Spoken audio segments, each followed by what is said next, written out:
Do you think the US as a culture, not only the perception, but do you think has it fundamentally changed and their perception of Russia and President Putin? I think what is going on in the United States is a return to normalcy. The United States has always been the country of two big parties who competed between themselves, who changed ownership of the White House. But the division during my years in the United States, which is starting from 1981, I've been there several times, serving for a long period. Compared to that time, the division now is absolutely striking. With the introduction of neoliberal ideas, neocon ideas, but mostly neoliberal ideas, the divide became deeper, wider, and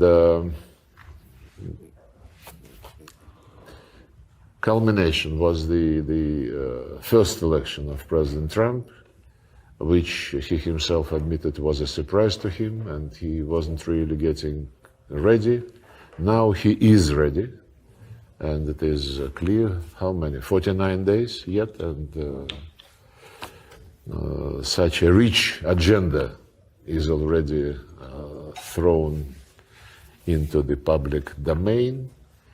So this split motivated, first of all, by the departure from Christian values, by the leadership of the Democratic Party, in my view, by promoting without any limits the LGBTQ, whatever comes next, you know, fanatic persistence with which those values were promoted to the population, certainly made quite a number of people to decide for themselves that this is not what they want, and they supported Donald Trump. So it's back to normalcy as we understand normalcy. But the fact that a normal administration without any unchristian ideas came to power, and the reaction was such an explosion in the media, in the politics all over the world, is very interesting and is very telling. When we met, I hope I don't reveal any secret, when we met in Riyadh with Marco Rubio and Mike Waltz and Steve Witkoff, they suggested the meeting, and they said, look, we want normal relations.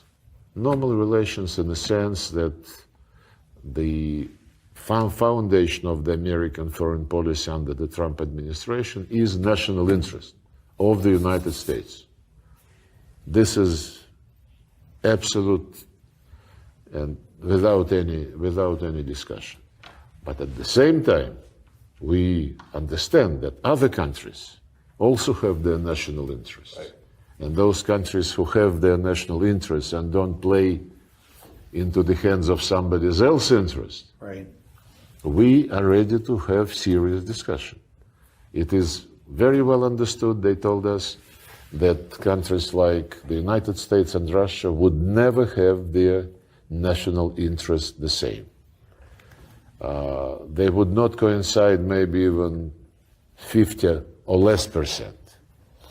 But when they do coincide, this situation, if we are responsible politicians, must be used to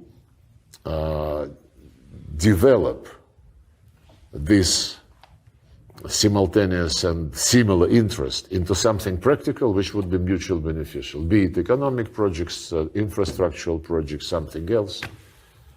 And then another message went, but when the interests do not coincide and contradict each other, again, this is then the responsible countries must do everything not to allow this contradiction to degenerate into confrontation, especially military confrontation, which would be disastrous for many other countries. Right. They sometimes call each other names, which we don't mind. I mean, we also, in modern diplomacy, are using to get to new vocabulary. But they never interrupted the dialogue. They would say, hands off Taiwan, hands off South China Sea. But let's meet and talk. It's the same approach, the same logic, which is now accepted by the Trump administration in its relationship with the Russian Federation. And I think it's only right. There are no two persons who would be 100% alike. And same with countries.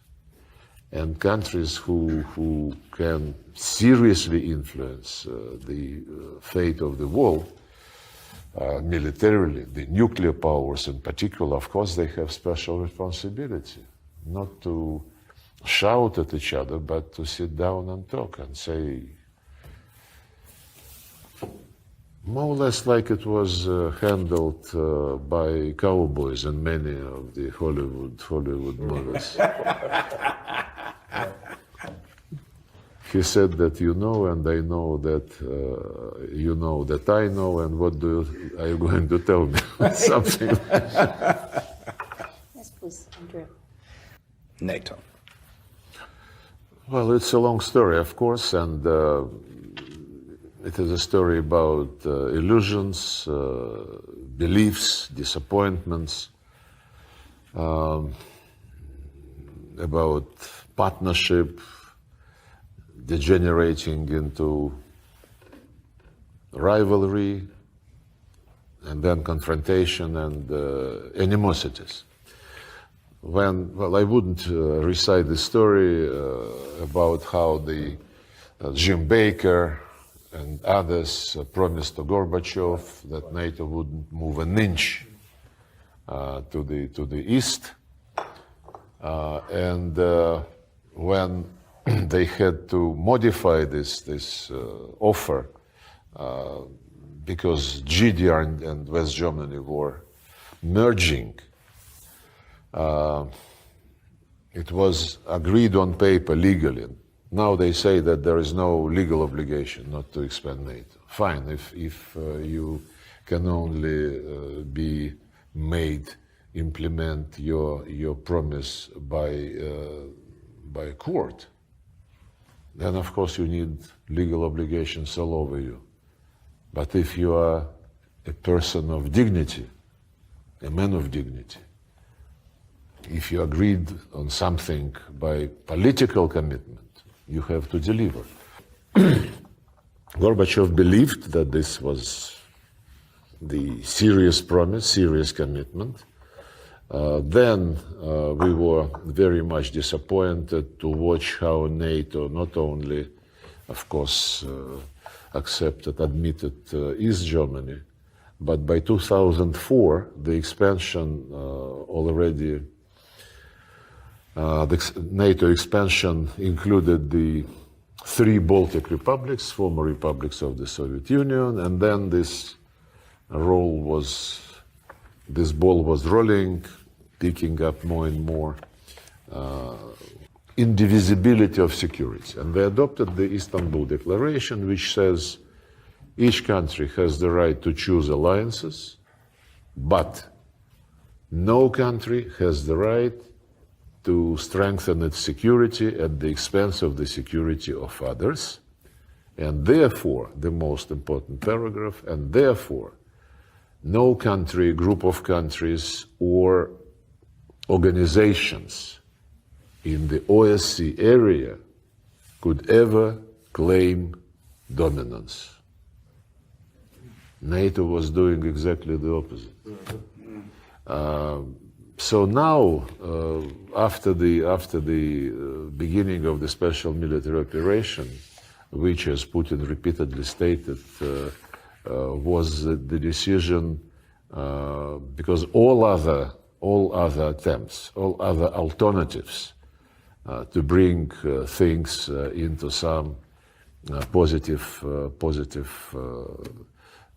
dimension failed. For 10 years after the illegal coup in Kiev, in violation of the deal signed the night before and guaranteed by the Germans, French, and Poles,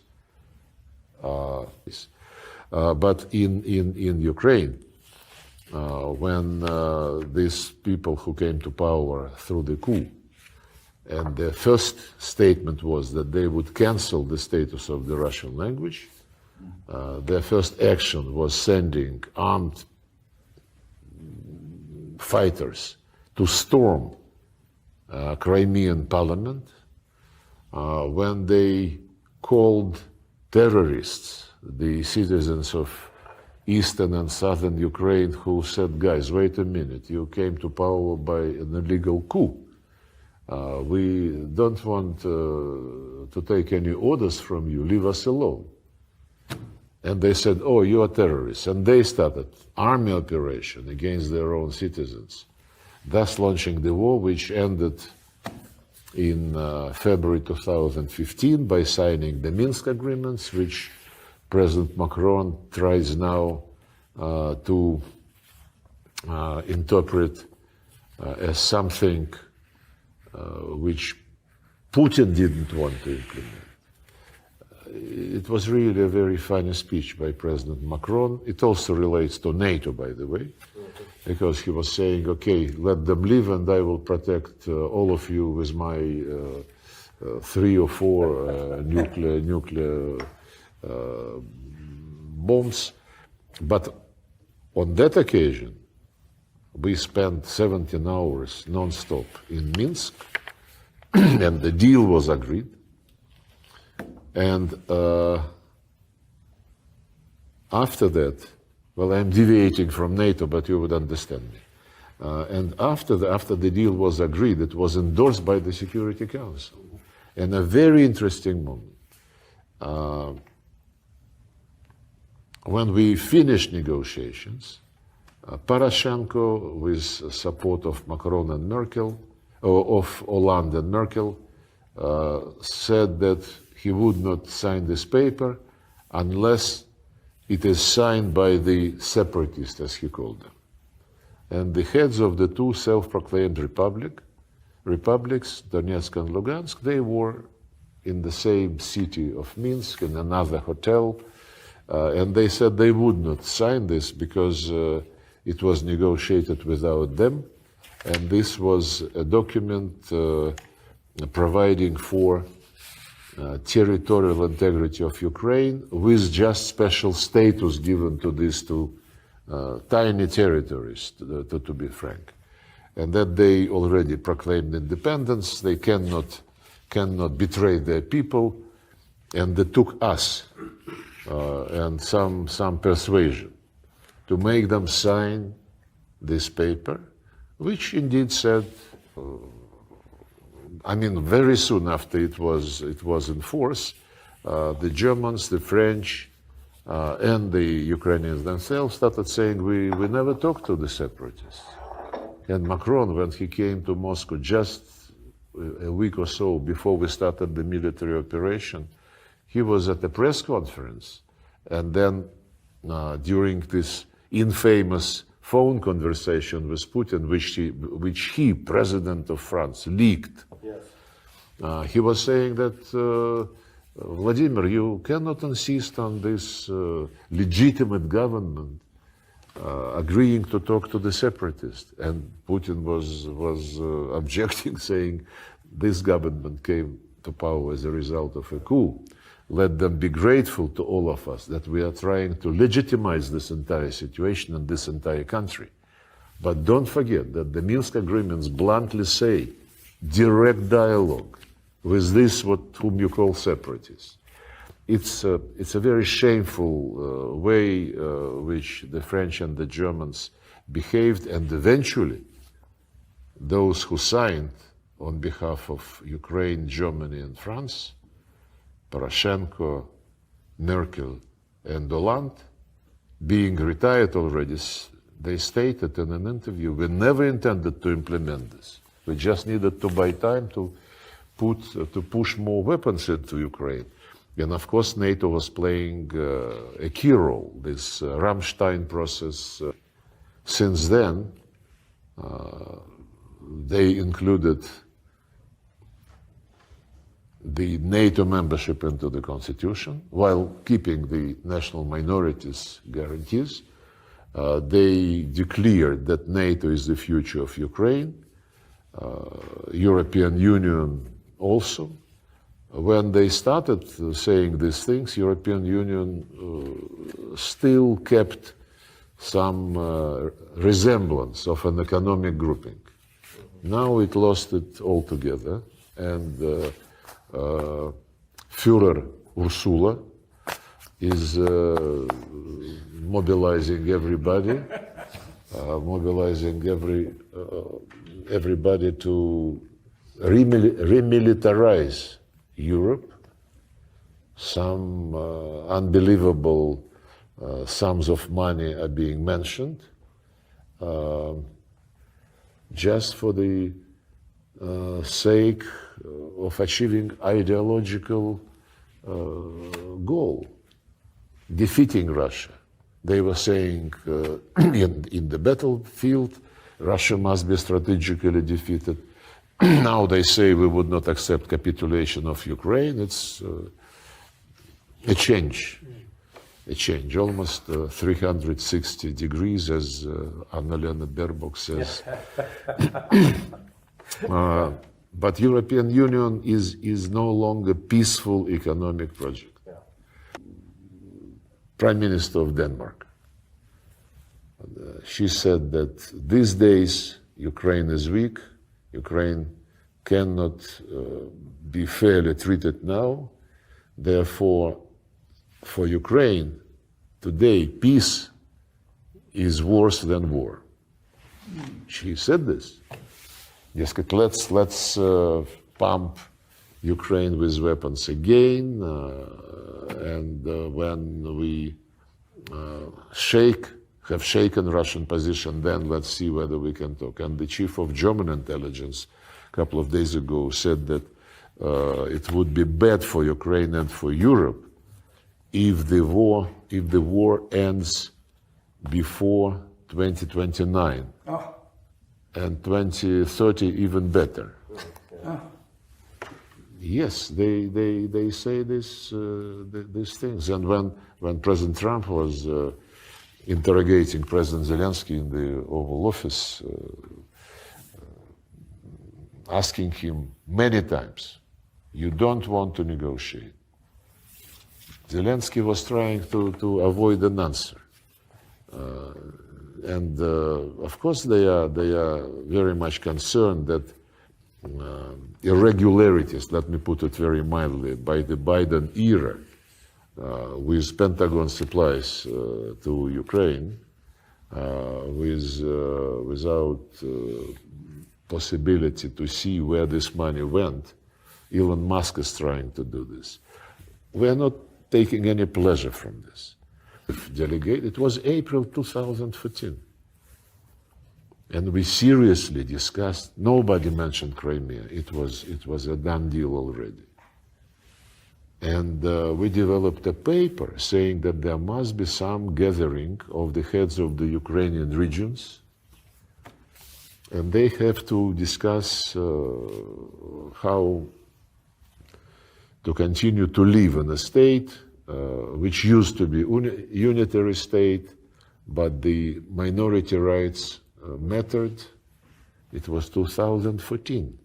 Then everybody forgot about this. Zelensky, who also came to power under the slogan that he would implement the Minsk agreements, less than a few months after he was inaugurated, he was saying very different things. We are a unitary state, there would be no special status, I don't talk to separatists, and so on and so forth. was about a meeting in Paris in December 2019. Macron, Merkel, Putin, Zelensky, which the Germans and the French convened to save the Minsk agreements. And there was a preparatory work which culminated in a draft document agreed by experts, by ministers of the four countries, and then presented to the presidents and chancellor. And it was, consensus. It was consensus, and it said that there would be disengagement at 3 areas on the line of contact immediately, as the beginning of disengagement of forces along the entire duration of the line of contact. Agreed. And when it was shown to the leaders, everybody was satisfied. Zelensky said, no, I can only agree to try to do this in 3 experimental areas, not along the entire line of contact. Nobody could understand why, but he insisted. But the main thing that he never disengaged even at these 3 locations. And the military activities continued. Bucha, 2 days after, as a goodwill gesture, for the sake of signing the Istanbul deal in April 2022, we withdrew from a couple of villages in the outskirts of Kyiv. And 2 days after we left this place, Bucha, BBC team broadcast the main street with corpses neatly laid along the route on both sides. We still, and of course there was an outcry, we insisted on investigation, nobody cared about investigation until now. We want to get the names of the people, just the names of the people whose bodies were shown by BBC. I raised this issue twice publicly in the Security Council in front of the Secretary General. I raised it with him. We sent a formal request to the human rights, to the High Commissioner on Human Rights of the United Nations. No response. And twice I raised the issue in New York, in front of all foreign correspondents, just appealing to their professional drive, to no avail. Speaking on human rights and on the sincerity of our Western friends, Europe and the UK, they certainly want this to continue. The way they received Zelensky in London after the scandal in Washington, and it's an indication that they want to raise the stakes, and they are preparing something to pressure Trump administration back into some aggressive action against Russia. We are philosophical about this. We know what we are doing. But I am mostly amazed with this peacekeepers obsession. Peacekeepers, let's stop. Macron says, let's stop in 1 month. Peacekeepers would be deployed. Then we'll see what to do next. It is not what we say is required for the end of this war, which the West waged against us through Ukrainians with their direct participation of their military. We know this. If NATO expansion is recognized, at least by Donald Trump, as one of the root causes, then the presence of the troops from NATO countries under any flag in any capacity on Ukrainian soil is the same threat. You won't accept it under any conditions? Under any conditions, well, nobody is talking to us. They keep saying nothing about Ukraine without Ukraine, but they do everything about Russia without Russia. Planning. Trump, by the way, when asked about peacekeepers, he said, well, it's too early to discuss this, but normally you need the consent of the parties. Why should we give consent to the peacekeeping force or peacekeeping group even, not force, though they want force, from the composed of the countries who declared us an enemy, and they would come as peacekeepers. When Zelensky was asked in September 21, before the operation, he was asked in an interview when the war was still going on in violation of the Minsk agreements. He was asked by an interviewer what he thought about the people on the other side of the line of contact. And he said, you know, it's still on the internet, you can see it. You know, there are people and there are species. And if anybody living in Ukraine feels that he or she is a part of Russian culture, my advice to you, for the sake of your children, for the future of your grandkids, go to Russia.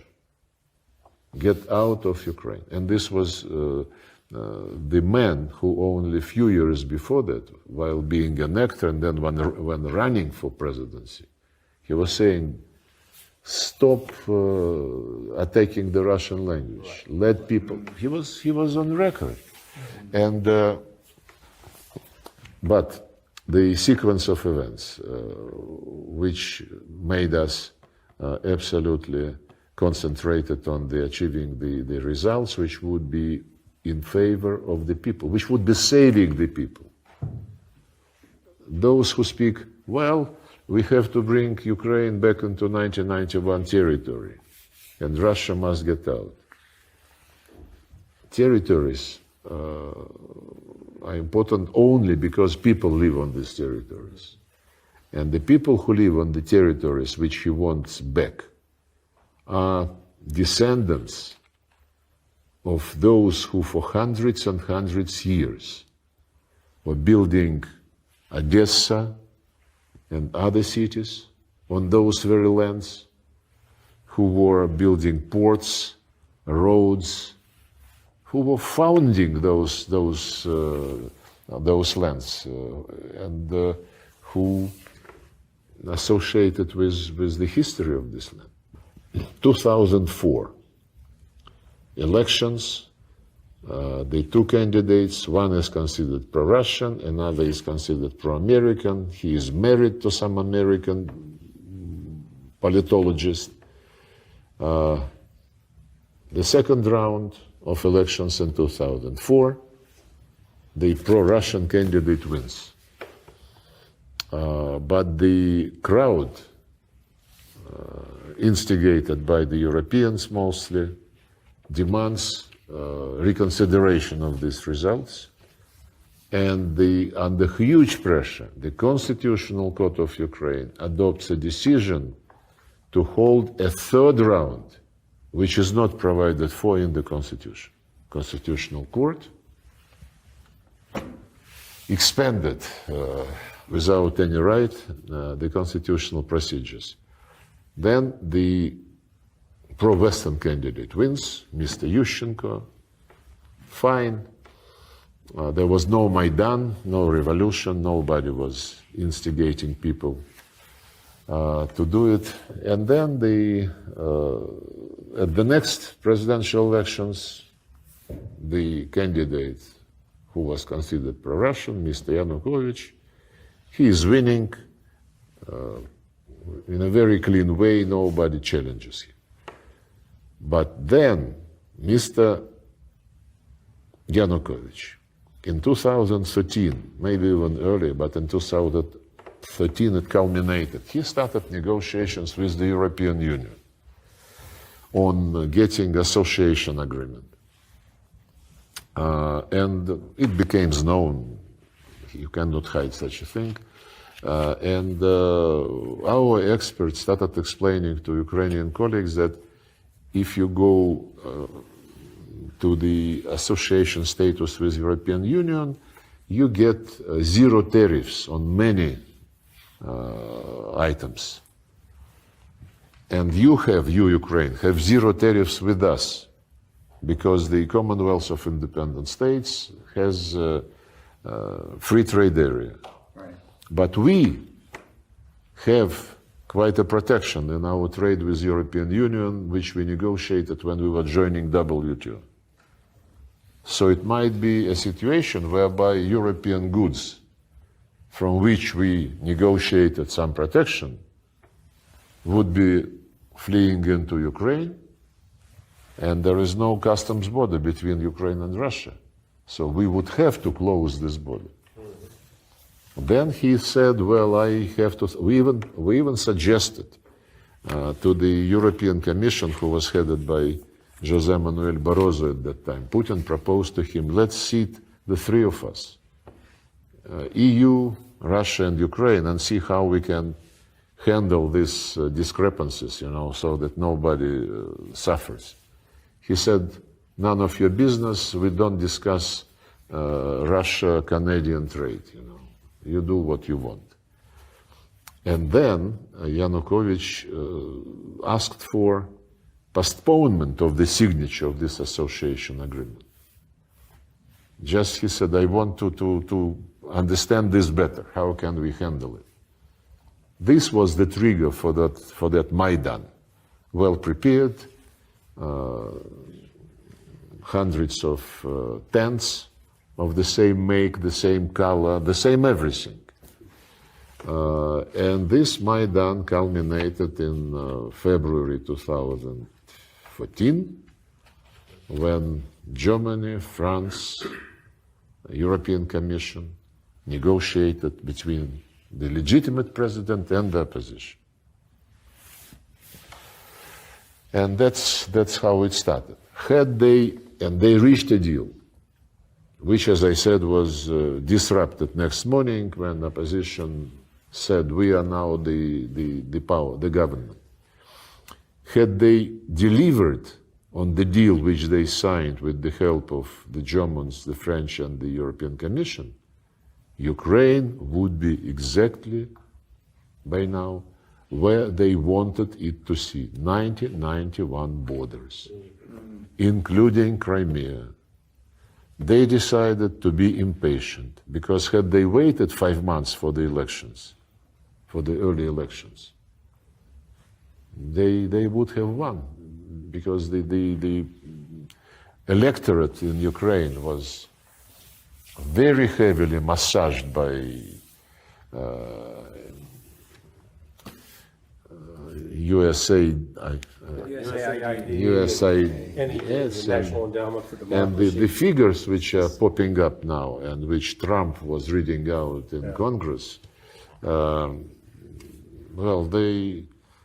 Victoria Nuland actually said after this coup that we did so much for democracy to win in Ukraine, we spent $5 billion. She said this. Yes. For this particular revolution. So then there were Minsk agreements. Had they delivered on the Minsk agreements, they would still have been in 1991 borders minus Crimea, because Crimea was never mentioned during the Minsk negotiations. Everybody understood that this was a very clean, fair vote of the people. There were hundreds of Western observers, not official, but from MPs. April 2022, Istanbul. Macron said that Putin tried to impose something on Zelensky. It's another lie by Macron. Yeah. Because the paper which was initialed by us and Ukrainians was prepared by Ukrainians. And we accepted this. It was very straightforward. No NATO, no military bases, no military maneuvers. Instead of NATO, guarantees are provided by permanent 5, plus Germany, plus Turkey, and the list is open. Anybody who would like can join the list of guarantors. And these guarantees do not cover Crimea and the part of Donbass which was controlled by Russia at that time. And it was their thing. Yeah. And these principles were initialed, and there was an agreement to develop a treaty paper on this basis.